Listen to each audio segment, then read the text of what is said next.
Bienvenue pour cette exploration d'un sujet de santé important, le cancer de l'œsophage. Nous avons avec nous un expert chirurgien pour nous guider.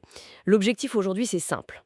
Comprendre ce cancer, d'où il vient, comment on le traite, et tout ça sans jargon compliqué.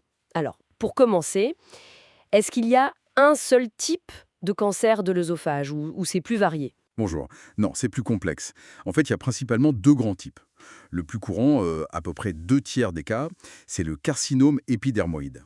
Lui, il touche plutôt la partie haute et moyenne de l'œsophage. D'accord. Et l'autre forme principale, qui représente environ un quart des cas, c'est l'adénocarcinome.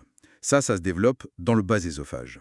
Bon, il existe aussi d'autres formes, mais elles sont beaucoup plus rares. Deux types principaux donc, et est-ce que les causes sont les mêmes pour les deux? Ah bah non, pas du tout, et ça c'est vraiment un point essentiel. Pour le carcinome épidermoïde, la cause est très majoritairement liée à la consommation, disons, excessive d'alcool et de tabac. Ah oui. Oui, et surtout l'association des deux. C'est vraiment le facteur clé dans presque 9 cas sur 10 pour ce type-là. D'accord, une cause très ciblée pour celui-ci. Et pour l'autre type, alors, l'adénocarcinome, on entend parfois parler du reflux gastrique, c'est lié? C'est exactement ça. L'adénocarcinome est souvent la conséquence d'une complication du reflux gastro-œsophagien chronique, le RGO comme on dit. Mhm. Chez certaines personnes, pas toutes, hein, environ 10% de celles qui ont un RGO, l'acidité qui remonte tout le temps finit par transformer la muqueuse de l'œsophage. Elle se transforme. Oui, elle change de nature, elle devient un autre type de tissu. On appelle ça un endobrachioœsophage ou œsophage de Barrett. C'est un peu technique, mais en gros, la paroi s'adapte pour mieux résister à l'acide. D'accord. Le problème, c'est que cette nouvelle paroi, cet œsophage de Barrett, eh bien sur le long terme, elle a un risque de dégénérer en cancer. Et puis il y a d'autres facteurs qui jouent aussi, hein, comme le surpoids, l'obésité et encore le tabagisme. Tout ça contribue à l'augmentation de ce type de cancer. On le voit plus en plus. Alors là, ça peut inquiéter.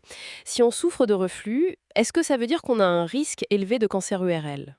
Non, non, il faut vraiment rassurer sur ce point. Le RGO tout seul, ça ne donne pas le cancer. Le risque global reste faible. Ah d'accord. C'est vraiment la présence de cet œsophage de Barrett, qui ne touche, je répète, qu'une minorité de patients avec RGO, qui crée un surrisque.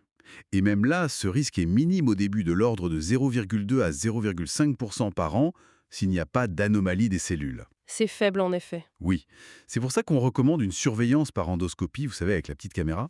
La fibroscopie. Voilà, la fibroscopie. Pour les personnes de plus de 50 ans qui ont un RGO depuis longtemps, même s'il est traité, pour voir s'il y a un œsophage de Barrett et si oui, pour le surveiller. D'accord, c'est plus clair. Et quels sont les signes qui devraient alerter? Comment ça se manifeste, ce cancer? Ben, le symptôme vraiment le plus typique et le plus fréquent, c'est ce qu'on appelle la dysphagie. La dysphagie. Oui, c'est une sensation de gêne ou de blocage quand on avale les aliments. On a l'impression que ça coince dans la poitrine en descendant. Ah oui, je vois. Ça doit vraiment amener à consulter rapidement. Il ne faut pas laisser traîner. Fatigue, des régurgitations, ou plus rarement des saignements qu'on peut voir par exemple dans les selles. D'accord. Et une fois qu'on a ces signes, comment on fait le diagnostic? Comment on est sûr? L'examen clé, c'est l'endoscopie œsogastrique, donc la fibroscopie dont on parlait. On va voir directement à l'intérieur de l'œsophage avec la caméra. Si on voit une lésion, quelque chose qui semble anormal, on fait des biopsies. Des prélèvements. Exactement, des petits prélèvements de tissu. Et c'est l'analyse de ces biopsies au laboratoire qui va confirmer si c'est un cancer et de quel type il s'agit. Ensuite, on complète avec des examens d'imagerie, comme le scanner pour voir l'étendue de la maladie, où elle est allée, parfois aussi une écho-endoscopie pour voir très précisément l'épaisseur de la tumeur dans la paroi. Et une fois que le diagnostic est posé, qu'on sait où ça en est, comment on traite ça? C'est toujours la chirurgie? Pas forcément, non. Le traitement dépend vraiment du stade du cancer, de son étendue et aussi de l'état général du patient, bien sûr. Pour des tumeurs très petites, très superficielles, qu'on détecte très tôt, parfois on peut les enlever directement pendant l'endoscopie, sans faire de grosses opérations. Ah, c'est une bonne nouvelle ça. Ouais. Mais pour des tumeurs plus avancées mais qui restent localisées, là, la chirurgie, l'œsophasectomie, où on enlève une partie ou tout l'œsophage, reste le traitement principal. Souvent, on la combine avec de la chimiothérapie et ou de la radiothérapie, parfois avant l'opération, pour réduire la tumeur. D'accord. Et puis, si la chirurgie n'est pas envisageable, ou si le cancer s'est déjà propagé ailleurs, eh bien on utilise la radiothérapie et la chimiothérapie comme traitements principaux. Et bien sûr, dans tous les cas, arrêter le tabac et l'alcool, c'est fondamental. C'est même une condition pour pouvoir faire certains traitements lourds. Merci beaucoup pour ces explications, c'était très clair. Donc, si on devait retenir l'essentiel, Il y a deux grands types de cancer de l'œsophage. Les causes sont différentes. L'un, c'est surtout alcool et tabac. C'est ça. L'autre, de plus en plus, c'est lié au reflux chronique, au surpoids, via cet œsophage de Barrett. Tout à fait. Le symptôme qui doit vraiment alerter, c'est la difficulté à avaler, la dysphagie. Oui, principalement. Et les traitements, ça varie beaucoup selon le stade. Endoscopie, chirurgie, chimio, radiothérapie. C'est une excellente synthèse.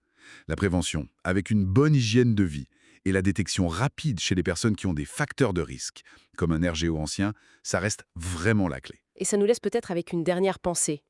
Avec cette augmentation de l'adénocarcinome qui semble liée à notre mode de vie, le reflux, le surpoids, qu'est-ce qu'on pourrait faire au quotidien, des gestes simples peut-être, pour prendre soin de notre œsophage sur le long terme? C'est une question à méditer. Merci encore pour cet échange très instructif. Merci à vous.